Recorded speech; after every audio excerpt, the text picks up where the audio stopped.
大概有多少预算在买今天恰恰的职业上？如果有排得到的话，就大概没有特别有什么预算，没有上限。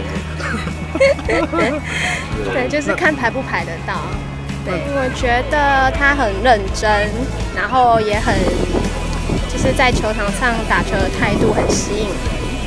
对，常常在就是大家可能就是很沮丧的时候，给大家带来一个不知道怎么说就是一个很感动的感觉。你们本身是台中人吗？不是，从台北下来的。所以早上就搭高铁，就开车杀下来。对。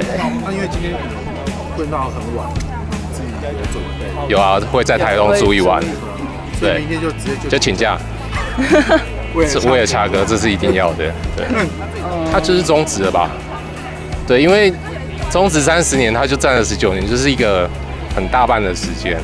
那而且其实中职起起落落的，其实恰哥都经历过，所以我觉得他算是一个，他就是中职的吧。恰哥还帮我们证婚，没有啦。可以吗？可以吗？可以吗？可以吗？可以先告白吗？对，这是恰哥那个靠你的哦。我们是从新竹来的，我们看兄弟20年了。我们以前都超级喜欢兄弟，但是有一些余波荡漾。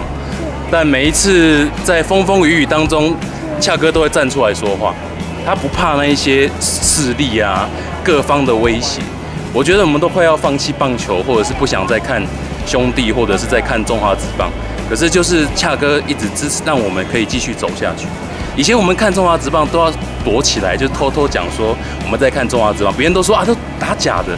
可是恰哥让我们就是有一个正向的清流，然后一直到现在，我们可以很大方的说，我们来看中华职棒。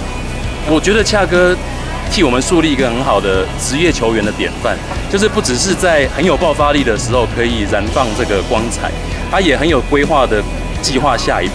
比如说他出国深造啊，然后他在这几年还自费到美国训练。